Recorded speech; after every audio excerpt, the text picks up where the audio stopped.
ये कहानी है एक ऐसी नर्स की जिसे अपने ही स्टूडेंट से प्यार हो जाता है। अब वो उसके साथ गपागप करने के लिए किस हद तक जाती है, ये हम इस वीडियो में देखने वाले हैं। हेलो दोस्तों, आज हम जिस मूवी को एक्सप्लेन करने वाले हैं उस मूवी का नाम है बैड सिस्टर, जो 2015 में रिलीज हुई थी। मूवी स्टार्ट होती है और हम जेसन नाम के एक लड़के को देखते हैं। जेसन को म्यूजिक बहुत पसंद था। जेसन की फैमिली में उसके मॉम डैड और सिस्टर जॉय थी। वो दोनों एक कैथोलिक स्कूल में पढ़ते थे। ये वो स्कूल था जहाँ टीचर के बदले फादर और सिस्टर थी। यहाँ हम एक नई सिस्टर को देखते हैं जिसका नाम सोफिया था। स्कूल की प्रिंसिपल सोफिया को स्कूल दिखाने लगती है। वहीं सोफिया पहली बार जेसन को देखती है और वो उसे अट्रैक्ट हो जाती है। जब सोफिया अपने कमरे में होती है तब वो अपने लैपटॉप में जेसन की वीडियो देखने लगती है। इतना ही नहीं, वो अपने लैपटॉप में जेसन को किस भी करती है। यहाँ हमें पता चलता है कि सोफिया जेसन को पहले से ही जानती थी और उसका यहाँ आने का मकसद कुछ और था।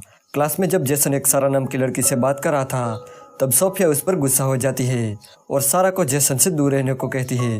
वो स्कूल के बाद जेसन से पूछती है कि क्या सारा उसकी गर्लफ्रेंड है, तो जेसन कहता है कि नहीं, वो मेरी फ्रेंड है। ये सुन के सोफिया बहुत खुश हो जाती है। अगले दिन जब सारा और जेसन किस कर रहे थे तब सोफिया उन्हें देख लेती है और वो बहुत गुस्सा हो जाती है और अपने क्रॉस को इतनी जोर से दबाती है कि उसके हाथ से खून निकलने लगता है। अब एक बात तो कंफर्म हो गई थी कि सोफिया एक साइको है और वो जेसन को पाने के लिए कुछ भी कर सकती है। वो सारा को धमकी देती है कि वो जेसन के करीब न जाए वरना अंजाम अच्छा नहीं होगा। इसके बाद वो जेसन के पास जाती है और उसे कहती है कि तुमने मुझसे झूठ क्यों बोला, तुम तो बता रहे थे कि सारा तुम्हारी दोस्त है, फिर तुम दोनों किस क्यों कर रहे थे। इस सवाल का जेसन के पास कोई जवाब नहीं था। सोफिया जेसन को अपने रूम में आने को कहती है। वो कहती है कि उसे कुछ ज़रूरी बात करनी है। जेसन जब सोफिया से मिलने जाता है तब वो देखता है कि दरवाज़ा खुला है और सोफिया अपने कपड़े चेंज कर रही है। दरअसल ये सोफिया जानबूझकर कर रही थी। उसे पता था कि जेसन उसे देख रहा है।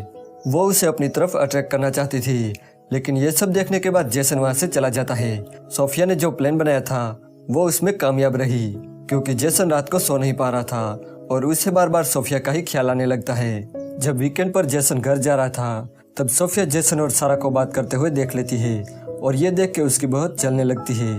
जेसन के जाने के बाद वो भी स्कूल से छुट्टी ले लेती है। फिर रात को वो जेसन के घर जाती है और वो जेसन को देखने लगती है, लेकिन तब भी जेसन को सारा का कॉल आता है और वो सारा से बात करने लगता है।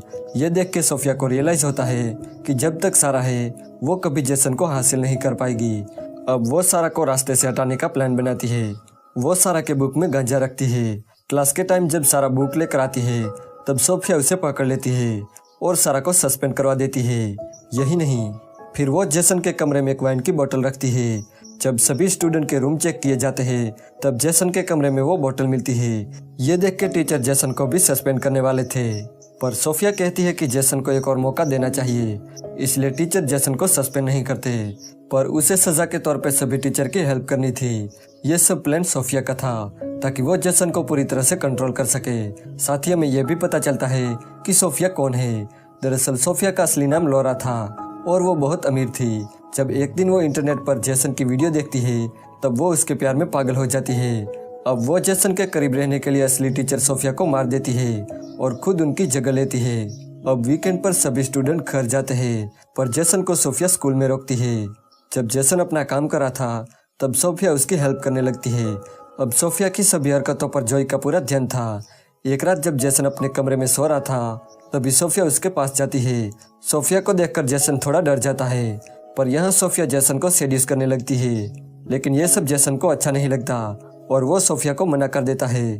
तब सोफिया जेसन को अपनी बातों में फंसा लेती है और उसके साथ गपागप करती है और वो सब वो अपने मोबाइल में रिकॉर्ड कर लेती है। अगले दिन जेसन को काफी गिल्टी फील होता है क्योंकि उसने अपनी टीचर के साथ ही वो सब किया। वहीं दूसरी तरफ सोफिया जॉय को हमेशा के लिए रास्ते से हटाना चाहती थी, क्योंकि जॉय हमेशा सोफिया पर नजर रखती थी। इसलिए सोफिया जानबूझकर जॉय को कम मार्क्स देती है। जब मार्क्स देखकर जॉय नाराज हो जाती है तब सोफिया कहती है कि वो उसे दूसरा मौका देगी। वो जॉय को क्लास के बाद रूम में आने को कहती है। जॉय के आने से पहले सोफिया क्वेश्चन के आंसर वाले पेपर फ्रंट में रख देती है और जब जॉय आती है तब उसके हाथ आंसर वाले पेपर लगते हैं। मौका देखकर सोफिया जॉय पर चीटिंग का आरोप लगाती है और सिस्टर रेबिका के पास जाके जॉय को सस्पेंड करने को कहती है, लेकिन यहाँ उसका प्लान काम नहीं करता क्योंकि सिस्टर रेबिका जानती थी कि जॉय कैसी लड़की है। सोफिया के जाने के बाद जॉय रेबिका को सोफिया की सारी हरकतों के बारे में बता देती है। वो ये भी कहती है कि उसे सोफिया कुछ ठीक नहीं लगती, पर रेबिका उसकी बातों पर यकीन नहीं करती। एक बार जेसन चर्च में जाता है जहां वो अपने गुनाह कबूल करने लगता है, लेकिन तभी वहां सोफिया आती है और जेसन के साथ गपागप करती है। कुछ दिनों बाद वीकेंड आता है और जेसन अपने घर जाता है। एक रात सारा जेसन को मैसेज करके पार्टी में बुलाती है, तो जेसन सारा के घर जाता है। जब सारा जेसन को किस करने लगती है तब जेसन को सिर्फ सोफिया का ही ख्याल आने लगता है, इसलिए वो सारा को छोड़ के वहाँ से चला जाता है। लेकिन रास्ते में उसे पुलिस पकड़ लेती है। जेसन 18 साल का था, लेकिन फिर भी वो ड्रिंक कर रहा था, इसलिए पुलिस उसे अरेस्ट कर लेती है। पर तभी वहाँ सोफिया आ जाती है और वो पुलिस को संभाल लेती है। वो जेसन को एक होटल में लेकर जाती है और जेसन को सेड्यूस करने लगती है। पर यहाँ जेसन साफ साफ बता देता है कि वो उससे कोई प्यार व्यार नहीं करता, बल्कि उसे तो हर रोज पछतावा होता है कि उसने उसके साथ गपागप क्यों किया। ये कहकर वो वहाँ से चला जाता है। अब ये सब सोफिया के बर्दाश्त से बाहर था और वो पागलों की तरह हरकतें करने लगती है। अब एक दिन सारा लौट आती है। सारा को देखकर सोफिया की जलने लगती है। क्लास के बाद सारा जेसन से बात कर रही थी, तब सोफिया उन्हें देख लेती है और वो बहुत गुस्सा हो जाती है। सारा जब बाथरूम में नहा रही थी तब सोफिया उसके पास जाती है और सारा को मार देती है।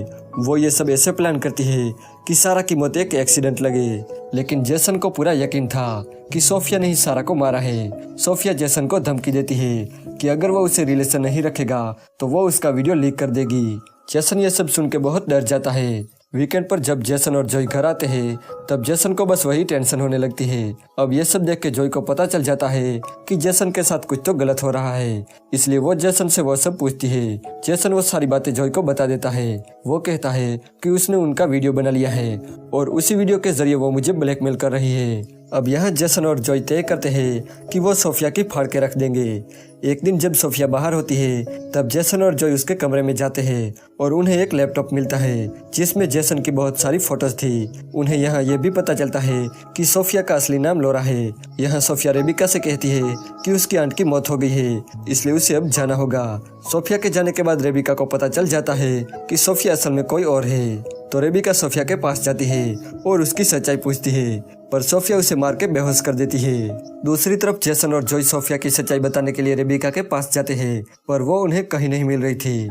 वो दोनों उन्हें ढूंढते हुए चर्च तक पहुंचते हैं, पर तभी वहां सोफिया आती है। जॉय उसे कहती है कि हमें पता चल गया है कि तुम असली सोफिया नहीं हो और तुम्हारी सच्चाई हम सबको बताने वाले हैं। जैसे ही वो जाने लगते हैं कि तभी सोफिया पीछे से जॉय पर हमला कर देती है। वो जॉय को मारने ही वाली थी कि तभी वहाँ रेबिका आ जाती है। सोफिया जॉय को छोड़कर रेबिका को मारने लगती है, पर तभी जेसन एक स्क्रू ड्राइवर से सोफिया पर हमला करता है और उसे मार देता है और यहीं पर यह मूवी एंड हो जाती है।